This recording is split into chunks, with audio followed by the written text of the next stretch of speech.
my name is Phillip Martin, the Rabbi from another planet. Please like, share, and subscribe, and ring the little bell so you're notified when new videos drop. I think the bell's up there somewhere, probably. That's more likely. If you like the channel, if you enjoy this video, if you can consider hitting the subscribe button, that would be fantastic. If you can actually do more than consider it, actually just go click and do it, that would be awesome. And if you can hit the like button as well. Again, all this is irrespective of if you like me in any way, shape, or form. Even if you really deeply dislike me and think I'm an evil, terrible human being, still subscribe and still click the like button, because I'm a rabbi and that's just kind of what I'm telling you to do. Actually, I had a real rabbi tell me that a few weeks ago. I was asking him a question like, well, why are we doing this thing? It seems kind of crazy. And essentially his answer was, because I'm the rabbi and you've got to listen to me. It's kind of like the worst thing you could say to me if you want to calm me down. And then if you're watching my videos, you know I did kind of blow up my life a little bit as a result of that. Anyway, so maybe don't follow that advice. No, follow that advice. Hit the like and subscribe button. Well, why the hell not? Yeah, help me out there. Fine. I've been watching Lost in Space, and I quite like this Lost in Space. It dances dangerously close to the precipice of being too current year, too woke, too third wave feminist, whatever we want to call it, but it's just in the line, okay? It's just in the line of being watchable, and I think it's done with some real genuine skill and talent. So I'm actually every episode I go, well, that was an enjoyable episode. I can't argue. They delivered an enjoyable episode of TV. Yeah, I wish Doctor Who would do that, because that's like excruciatingly woke right now, but also the quality is terrible. If they just delivered good stories, it gives people like me nothing to complain about. And honestly, I prefer it when I have nothing to complain about. And really, episode 6, which is where I'm up to, 7, I have nothing to complain about this episode. So we start off the episode. The rust metal-eating virus thing has reached the Resolute, and we find out at the beginning of this episode how it reached the Resolute. And it's really clever. It came up because they weren't allowing anything to come up from the surface, like no metal, nothing. Only and they decontaminate anybody when they go up. But there's metal pins in somebody's leg from when they shattered their leg years earlier. And the virus got caught in that, and the pins like dissolved. So this guy's like walking around, and suddenly, boom, he falls over. He can't move, and I just think it's really clever, and it shows you our dependence on metal and things like that, which you really don't know how vital like these tiny things that you don't notice are until you can't use them, and then like your whole world gets changed. So that's really the main driving force of this episode. Because there we have what was it, Penny, who I'm really liking this season. She's sparring really nicely with Dr. Smith. So you have Penny, Dr. Smith, VJ, her boyfriend, and I think Mr. Jackson, the teacher, and they're all trapped in a section of the spaceship that is infected with the rust virus. And it became pretty clear to me early on, like, oh, they're going to have to blow that part of the ship off to save the ship, and how they're going to get them out. That would be like, oh, so that seemed to me would be the what was going on, and it pretty much what turned out was going to happen. The B plot is Maureen, Will, and the creepy robot scientist dude. They're looking for the robot. They land on the planet, and they take horses. That really wasn't worked out so well. They had horses meet them where they landed, so they could travel to where the robot is, because they can't use chariots because of the rust-eating metal virus again. The metal-eating rust virus once again. So they make it they make it somewhere, and they camp for the night, and they put up like these cool little force shield thing generators to protect themselves. Oh, wait a minute, how? Isn't that made of metal? How those things still work? I did that plot. Oh, maybe that's why they stopped working later in the episode. Oh, spoiler. By the way, all my reviews recapped full spoilers. I'm just going to tell you how I felt as I see them. That's basically how I'm reviewing it. Although most time I do reviews like this is so people don't have to watch the episode, I would recommend watching this. If you haven't seen it, I would recommend watching it and coming back and checking my review later. But if you're going to go away, hit the subscribe button, baby. Fine. So we got them on the planet, and we got Dr. Smith, VJ, Mr. Jackson. They're all sealed off, and they're trying to get them out from the infected area of the ship. So Dr. Smith really comes into her own here with her extreme self-preservation instincts. Yeah, there's a concept in Judaism called mitzvah haba avera. That is a good deed that comes about because of a bad deed. Let's say, sometimes sometimes we have negative motivations in life. We all have like this. Everyone's got a voice in your head that gives you a voice that you would never give anybody else in a million years. Like, maybe have that another piece of cake. That's probably a good idea. Oh, let's get blind drunk. That voice. And don't tell me you don't have it, because everybody freaking has it. Fine. So it's using that voice to get you to do good things, which is what happens in this episode. So where we are at the beginning, Dr. Smith knows they're screwed. Okay, Dr. Smith knows they're in trouble, and she's listening at a wall with the glass to hear them like trying to come in through the ducting to get them out, and she hears them come, get closer, and go away again. So she knows there's a problem before anybody else. So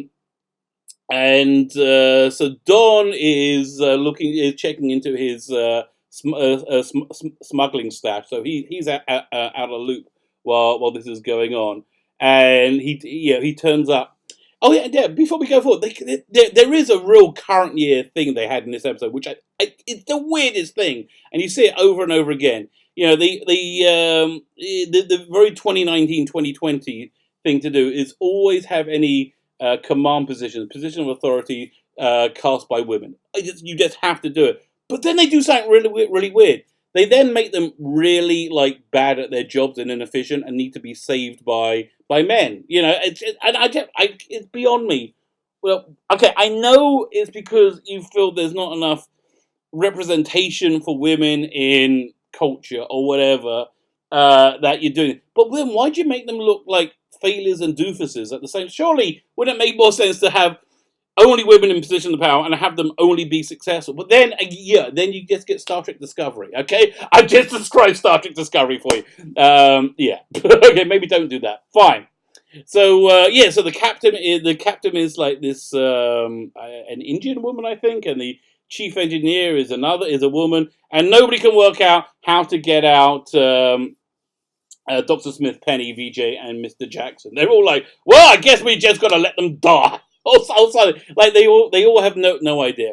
So then you have this great scene where Dr. Smith uses her superpower of convincing people, of influencing people, to get Penny to channel her mother, because she knows her mother, Maury, would think of a way out of this thing, So she's trying to channel her mother, and that's when Dawn calls, and she says, look, are they going to let us die? I said, they will if they have to, but they're trying to work on something else.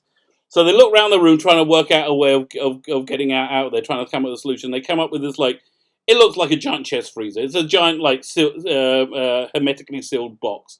Now, Don knows you can use these boxes. They're airtight to seal things in. They're going to be fine, because that's the box that he smuggled things in.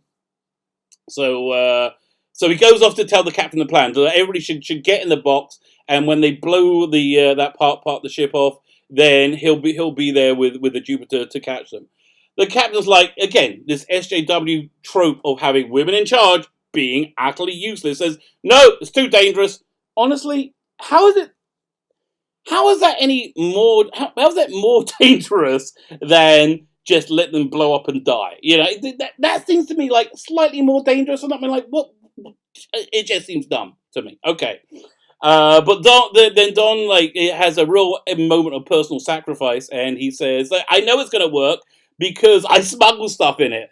And then he tells them he smuggles stuff 8 times, 7 or 8 times, and he ridiculously over admits and incriminates himself. Now, as I said, this channel is the rabbi from another planet. I am a rabbi. I'm Jewish, and that whole stereotype about Jewish lawyers, it's true, and I know a lot of them. And so, listen, if ever you have to admit to anything, well, firstly, if ever you're in trouble at any time, always keep your mouth shut. Never say anything ever. That's just the basic rule until you have a lawyer in the room with you. But if you have to open your mouth, admit to the absolute minimum possible. Had I been there, had Ensign Finkelstein, been on the Juba, been on the Resolute with him, he'll be like, Don, maybe you want to, my client would like to Not commit to those words. Anyway, that's my advice. So fine. So back on the planet, we got Will, Maureen, and the creepy robot scientist guy. They're in the their protected bit there with the full shields, and it keeps going down. No problem really, but they got those like T-Rex Velociraptor alien things. They go like they start to attack. Really good sequence. But yeah, as I say, Lost in Space delivers, I would say, at least 2, normally 4 really good, compelling action sequences each episode. And you know what? I really can't argue with that. If you ever watched the James Bond DVDs, they had really good making ofs on all of them up until the Darren Craig ones, which they weren't so good. But like retro space making ofs. So the James Bond DVD, The Spy Who Loved Me, which is one of my favorite James, but it's so cheesy and camp. I love it. But that's the one where James Bond is at the beginning. He's being chased by Russians in the ski chase, and then he avoids them and he gets away from them, and he jumps off this ravine and he opens up his parachute opens up. It's a giant Union Jack flag as he floats through. I don't know. So where is he going to go? I don't know where he's escaping to. But that's just. But they say in the commentary on the making of, they says, "Listen, I delivered you an incredible ski chase, like a sexy agent, people with like gadgets, and a giant Union Jack parachute in the opening 5 minutes. What more can you ask for?" So yeah, it's the same kind of feeling here. What more can you ask for? They give you 2 to 4 great action sequences per episode. Plus, I will say there's always a real emotional resonance wrapped up in it. So we got this great attack sequence where these these monsters, Velociraptor T-Rex things, they're attacking the camp, right? And the thing keeps going down, coming up, and going down, coming up, and then it goes down, and they run. They run for it, and then we cut away from them back to the main story. So the next problem is that the box that Dr. Smith, Penny, VJ, and Mr. Jackson are going to use to as their life raft is too small. It can only fit 3 of them. There's 4 of them. So again, Dr. Smith, brilliant, just brilliant, and Parker Posey, fantastic in this role, really sells it. I'll be terrified to know her, but I love watching her. She manipulates Mr. Jackson in volunteering to stay behind by pretending that she's volunteering to stay behind. So Penny's not having any of it, and then VJ volunteers to stay behind him. Dr. Smith's like, well, that works. I could go with that too. So, but Penny's like, no, either we're all going or no one's going. So together with Don, they come up with a plan to strip out the heating from that box, or the temperature control from the box, so they can all fit in. But the drawback is now it makes it way more dangerous. They can only survive for like a minute or so in the vacuum of space. It's going to be too cold, and he goes through what's going to happen to them and how freaking awful and terrifying this is going to be. But all it's done is ratcheted up the stakes, and made it a better TV show. I'm actually enjoying this more and more I recap it to you. So fine. So they're getting ready for that whole like big operation where they're gonna. They strap like a fire extinguisher to the box and set it off before, and they're going to set it off before they're getting in it as acts as a repellent to push it out into space. Yeah, again, I just appreciate them thinking these things through. It really, actually, it's not that I appreciate them thinking these things through.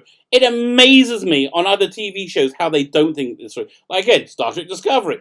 They never think the stuff through. Doctor Who, they never think. There's always these massive plot holes. I just appreciate them putting a little bit of thought into it. So then they have the next problem that the Mr. Jackson, it turns out to be claustrophobic and he won't get the freaking box. So Penny makes Dr. Smith have to manipulate Mr. Jackson to get over his terror of enclosed spaces and get in the box, and she does. And it's freaking insane. It's incredible. I mean, again, it's the Jewish concept, mitzvah haba avera. It's a good deed that comes from a bad deed. And it's really, really wonderful to watch. Okay, thumbs up for me on that one. So fine. So then they get in the box and they're blowing the section of ship.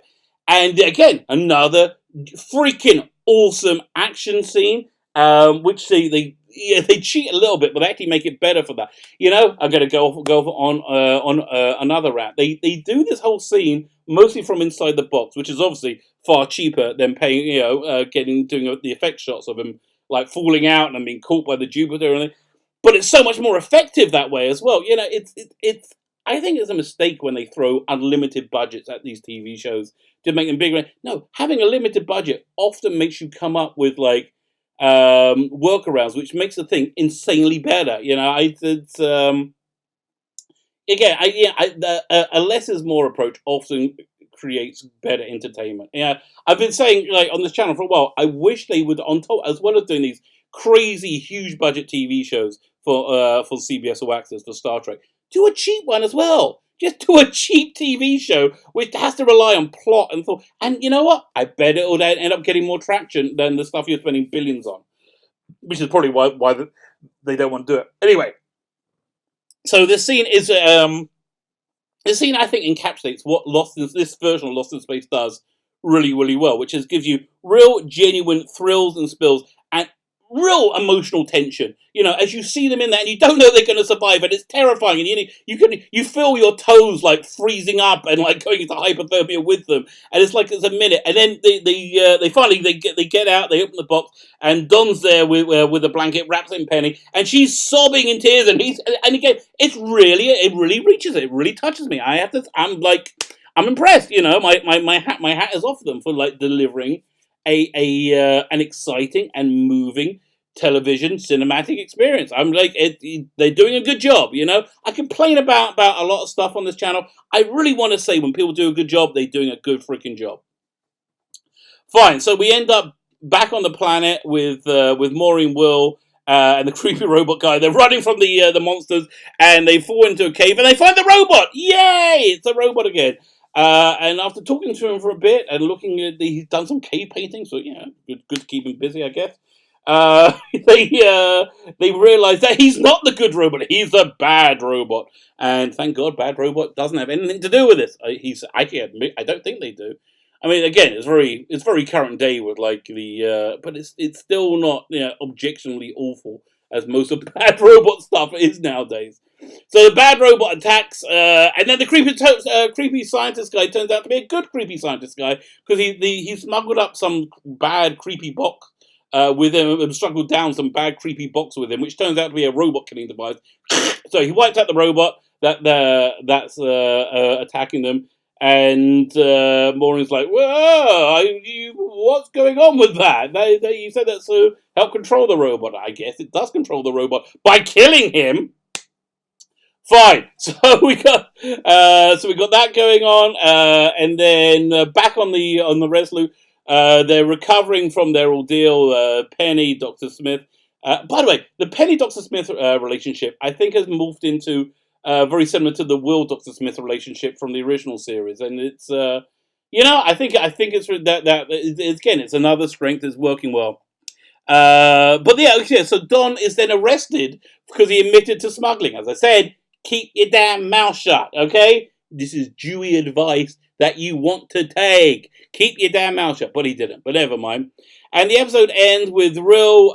He ran away from the bad robot, and he finds the rock formations that he sees that he's had the vision where he saw his robot in. He falls down and he's caught by our robot, yay! And they're reunited. That's taken them a good 6 episodes, and that's where the episode ends. Da, da, da, da, da, da, da.